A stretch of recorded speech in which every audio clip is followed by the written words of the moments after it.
Hello, good evening, and thanks for joining us on the major news bulletin for the day. My name is Kwasi. Afriyie. Let's have a look at the top stories for tonight's bulletin. Aggrieved unemployed graduates succeed in presenting their petition to the president in spite of initial attempts to stop them. We shall tell you why they want Vincent Kwabenu sacked.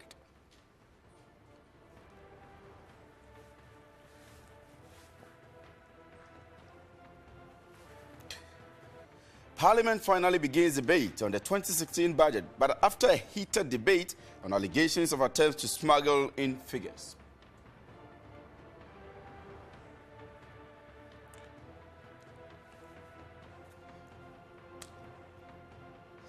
One of Ghana's telecommunication giants, Tigo, unveils new digital support center. We will tell you what this one-stop office complex has for valued customers.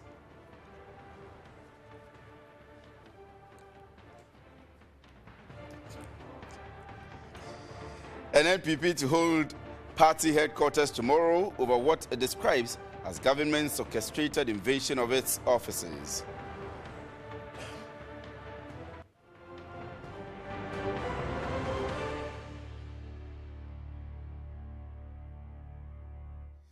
Good evening and thanks for joining us again. Let's go into the details of the news for tonight. And an aggrieved group of unemployed graduates with physical disabilities today presented a petition to government demanding its intervention to get them jobs. They vented their anger at the chief executive of the Youth Employment Authority, Vincent Kwabenu, who they say has refused to offer them employment. David Arthur filed this report. They were visibly angry and determined to meet the President of the Republic at all cost. Their plan was well coordinated after what they described as a failed meeting with Minister for Employment, Haruna Idrisu, on Wednesday. As early as 8 a.m. on Thursday, the aggrieved unemployed graduates with disability in Ghana converged around the premises of the Ghana Water Company, yards away from the Flagstaff House.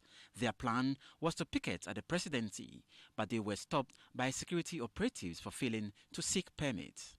After several failed attempts to persuade them, officials finally gave in and gave them access. At the Flagstaff House, they had a closed-door meeting with some officials, led by James Ajinem Boatin, a presidential staffer who received their petition. He did not speak to the media but assured their grievances would be addressed. The group presented letters, some of which dated as back as December 14, 2014, raising concerns about problems deaf graduate teachers are facing and related concerns. Government is insensitive for persons with disability. I hope so, because the president said in the State of the Nation address that 5,000 persons with disability will be employed in a 2015 State of the Nation address. We are struggling for 40.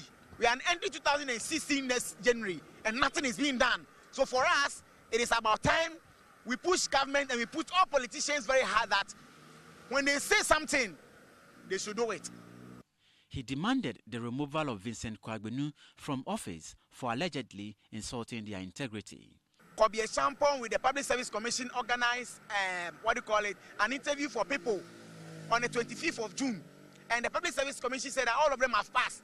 And Kwabenu coming to tell us that because the people are disabled, he can't work with them, he will never give them any job, they can go to hell. That's why we are here. And we hope that the president will do the honorable thing. If he doesn't want us to be on the street, to sack Kwabenu and to immediately employ us and give TS to employ those who have gotten the assurance letters immediately before 3rd of December. Metro News will follow up and bring you reactions from other stakeholders, including the Employment Ministry. Also, that's exactly what happened at the Flagstaff House early today. Now, Parliament was held up for close to 30 minutes on Thursday over what the minority describes as subtle attempts to change the 2016 budget and financial statement. There was a heated debate when some MPs alleged figures had been changed and why new sections of the budget had been introduced. Parliament was expected to commence debate of the 2016 budget, but before this could go ahead, the minority raised a litany of objections. When you go to page 199, Mr. Speaker, it is blank. But when you go to both the old version and the new version, there are tables. The Minister of Finance has presented the budget statement, and it is for debate. Mr. Speaker, the concerns raised by the minority are noted, and in the course of debate, these issues will be taken on board. The majority attempted to use its numbers to push for the debate to go ahead, but the minority insisted that the Deputy Finance Minister withdraw the previous budget and submit the new one. The impression was created yesterday that what the Minister of Finance laid before the House is different from what indeed has been distributed to members. Mr. Speaker, it is clear that indeed nothing has changed. Collins Owusu-Amankwa, MP for Menchia North, explains further. If you look at the Appendix 4A, that is the Ministries, Departments and Agencies Expenditure Allocation, Item 46 deals with the subtotal of MDAs and multi-sectoral allocation. Now, you could see a figure here. That is the ABFA, annual budget funding amount of 529,730,804. If you look at the new one, it can't be found. So, where is the figure? The House was eventually adjourned for close to 30 minutes to allow the leadership of the House to resolve the challenges. After a meeting of the leaders, the debate commenced. The House resumes on Friday, 27th November. Well, we stay in Parliament, and for some time now, a section of the public has expressed worry about attendance in Parliament. The chamber has virtually been empty since MPs returned after a 3-month recess. Initially, many thought that would change after the NDC elections last Saturday, but that has not changed yet, and there are fears things could even get worse as we enter the election year. On Tuesday, October 27, 2015, MPs reconvened for the third meeting of the third session of the 6th Parliament after a 3-month recess. It was barely 10 days ahead of the initial November 7 date for the NDC primaries, and most members of the majority side were absent. It was understandable because they were in the field campaigning, as many concluded, but that Congress was postponed at the very last minute because of technical reasons to November 21. As expected, some MPs seemed to have advantage, and the chamber was virtually empty throughout the period. Normally, MPs will argue that they attend other committee meetings which keep them outside the floor, but checks indicate very few of such official work took place. Interestingly, attendance was quite encouraging when Finance Minister Seth Terkper presented the budget statement. What perhaps is raising eyebrows today is the incident yesterday when there was no quorum. MP for Seshi Body, Samson Ahi, accused minority MPs of deliberately staying out to sabotage government's business because of President Mahama's comment. Well, so that's it. The news just coming in says that the flag bearer of the new patriotic party, Nana Addo Dankwa Akufo-Addo, has congratulated John Dramani Mahama as the flag bearer of the National Democratic Congress. So I'll quote from his statement, which says, "This is to congratulate President John Dramani Mahama on his election as the presidential candidate for the National Democratic Congress, NDC, for the upcoming presidential elections in 2016. I look forward to a healthy, incident-free, democratic, free, fair and credible contest in 2016. Electing representatives of the people in a republic such as ours is key to deepening our democratic values. In fact, I commend the members, officers and executives of the NDC for organizing and participating in this essential democratic exercise to elect their presidential candidates as well as parliamentary candidates for the various constituencies across the country.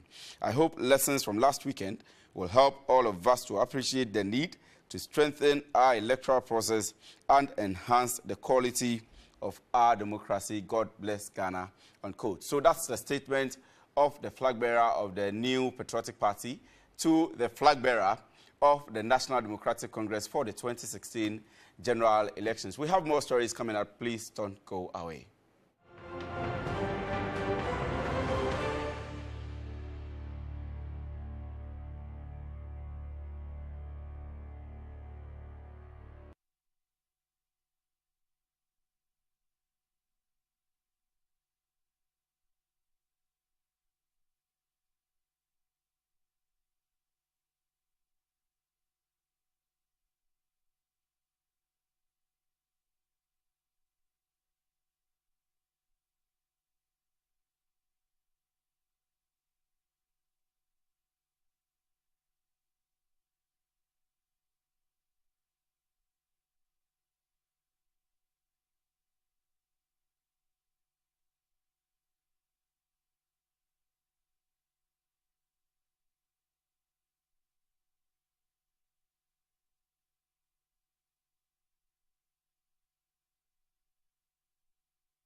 This is Metro News. You're welcome back. Let's do some more stories. And in a very sad one, a 6-year-old boy has shot his junior brother to death at Wasa Tobiasi in the Wasa East District of the Western Region.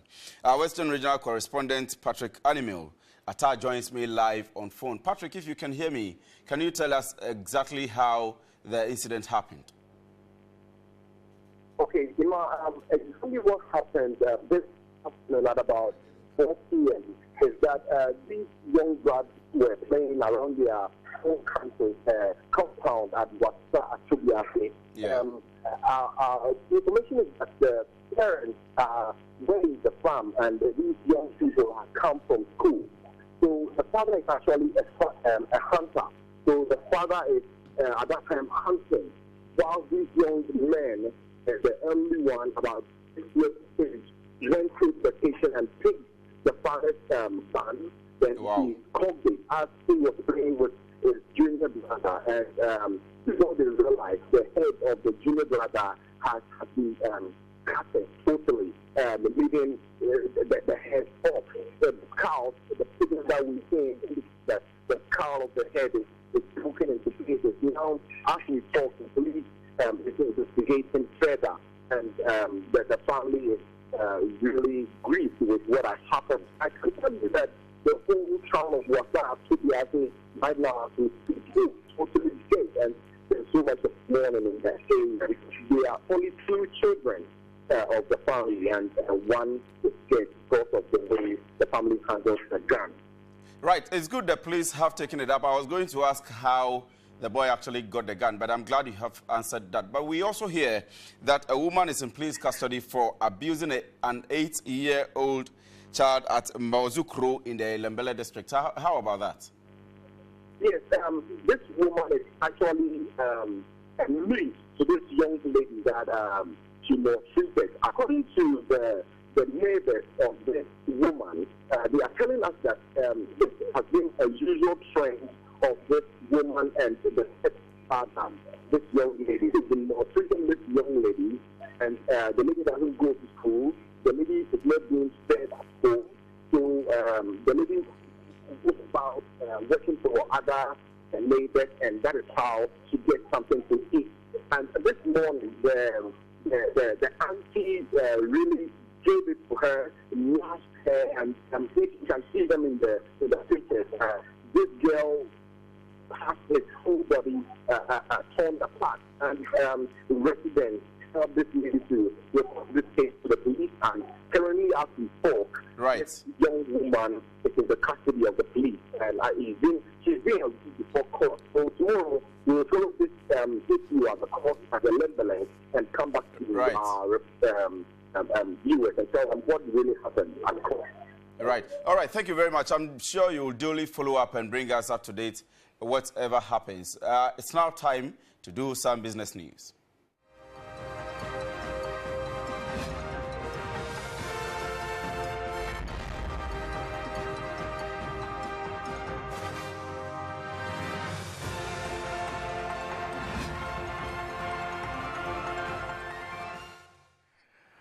Well, it's business, and one of Ghana's telecom giants, Tigo, has unveiled a new digital support center designed to handle all inbound and outbound calls, offer social customer relations management, and other digital support platforms for enhanced customer experience. Gabriel Obodaitobo witnessed the unveiling and brings us more. Tigo Ghana is one of the fast-growing telecommunication giants in Ghana. Tigo is well known for very attractive packages, and one of the popular ones, which caught on fast with the general public, is the Drop That Yam and the Yensong Kwa promos. Its Chief Executive Officer, Roshi Motman, was recently adjudged CEO of the Year at the 2015 Commonwealth Series Africa.com Awards in South Africa. Tigo, apart from these innovative packages, has introduced other corporate social responsibility programs. These include Shelter for Education, Mobile Digital Library, and the Digital Change Makers.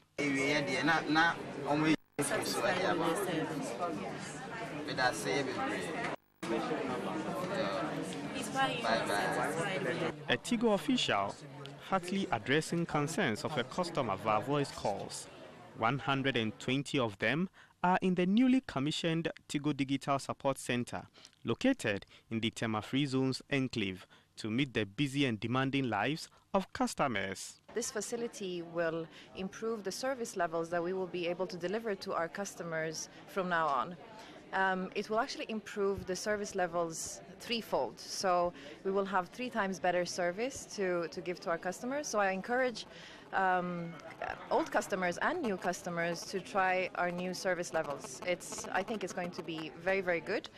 Minister for Communications, Edward Omani-Boama, who commissioned the center, commended the telco for inroads in the industry.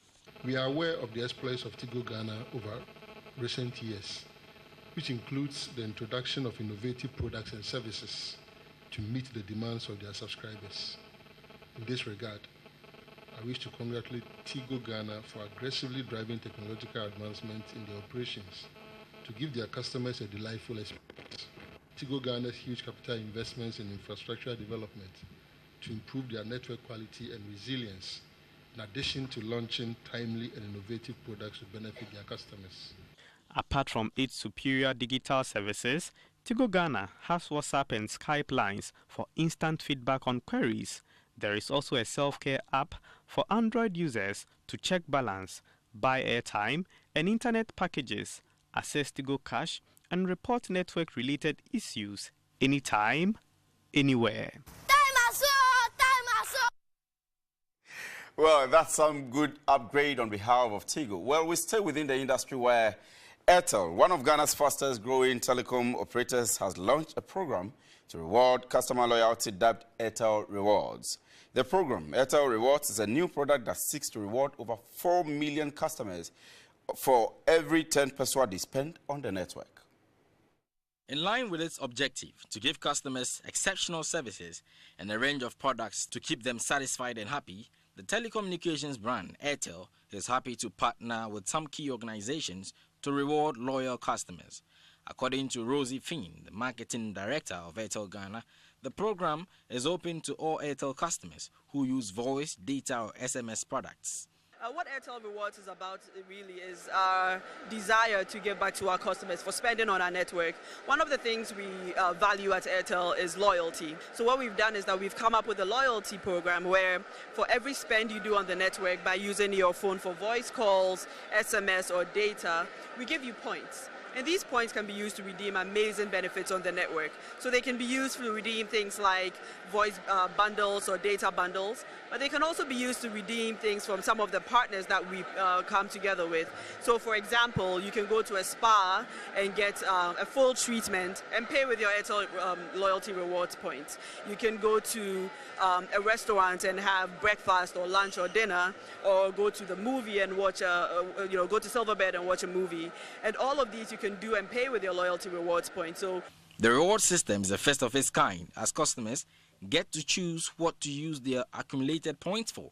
Meanwhile, the good news is that there is no timeline to the program. And it's really simple to enroll. Basically, if you want to enroll onto Airtel Rewards, which is open to all of our customers, all you need to do is dial *566#, or you send EN to 566. I'd like to tell those who are not Airtel customers that you're missing out for sure. You need to be an Airtel customer. That's the way you'll get the premier service that you deserve.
You're welcome back from the break. It's now time for sports on Metro News with Prince. Prince, what is happening in sports? Well, there's a lot of things happening in sports. Thankfully, the Ghana Football Association have put in a few programs to ensure that our mazes are up and doing when it comes to either the Premiership or the First Division. Plus, of course, we'll be telling our viewers, the lovers of tennis, what's happening in the Davis Cup final. All this on sports. My name is Prince, and now let's take our first story, where 15 mazers have graduated from the second training course held at the University of Ghana College of Health Sciences at Korle Bu here in Accra. The mazers were selected from Premier and First Division clubs nationwide. The 2015 Davis Cup final is set to go ahead as planned on Friday, but additional safety precautions will be taken due to the high terror. The second batch of graduates, which included mazers from some Premier League and Division 1 clubs, received certificates after 12 weeks of undergoing the training program. The course provides participants an opportunity to acquire the prescribed models in the management of acute traumatic injuries in sports and exercise participation. GFA President Kwasi witnessed the ceremony. This program is one of many initiatives the GFA has embarked on to help develop the game of football in our country. As part of our efforts to satisfy the club licensing requirements, will become one of our basic requirements before anybody is engaged as a master by the GFA or any club in Ghana. I wish on this occasion to express the gratitude of the Ghana Football Association to the University of Ghana and authorities of the College of Health Sciences for accepting to collaborate with the GFA in this endeavor. I believe this program, if well marketed, can attract participants from neighboring countries and other CAF member associations. A sports physiotherapist at the nation's premier university, Jonathan Quote shares the significance of the course with Metro Sports. We have a tier of workers, of which the masseur is, the third tier, and that is the reason why we actually looked at this program, because most of the masseurs that we have in this country, I can't really find one. I could be corrected that there's one, but I can't really find one who has had official training. Most of them have on-the-job training. And that is why we think it is actually very important that we needed to do something like this. So we think that, yes, it is important for us to do this. They are equally important, but then they have a limit to which they can do or effectively execute their jobs. Dean of the School of Biomedical and Allied Health Science, Professor Patrick Ayekumi, also thanked the nation's football governing body for its initiative and called for more collaboration in the area of medicine and sports science. The course is an initiative of the Departments of Physiotherapy of the College of Health Science in collaboration with Ghana Football Association. And from football, let's move now to tennis. And Great Britain will face Belgium in the 2015 Davis Cup final in Ghent on Friday, with the organizers taking additional safety precautions. Both Andy Murray and Belgian captain Johan van Heck are looking forward to the tie. To Ghent, where the tie will be held starting on Friday. But the security situation in the Belgian capital meant they delayed their journey by a day. We just listened to all of the right people. We have a fantastic security team here. They're over there. We've been saying, well, I've been saying anyway to a lot of people the last few days, like a lot of the ties you think, everything's fine, and that the security you don't necessarily need it. Great Britain captain Leon Smith named a 5-man squad last week, which he must reduce by one ahead of the draw on Thursday.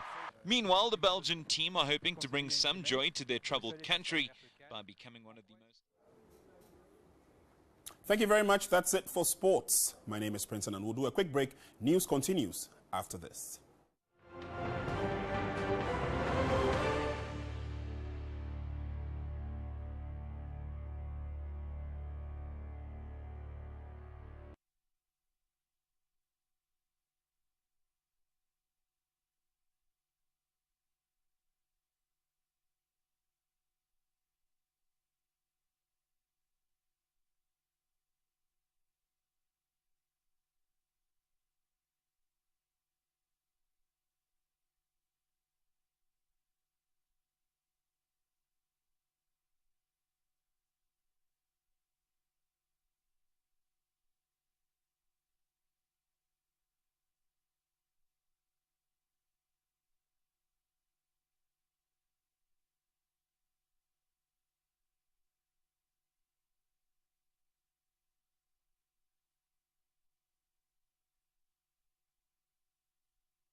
And that's all about it for tonight. Thank you very much for watching. My name is Kwasi. Good night.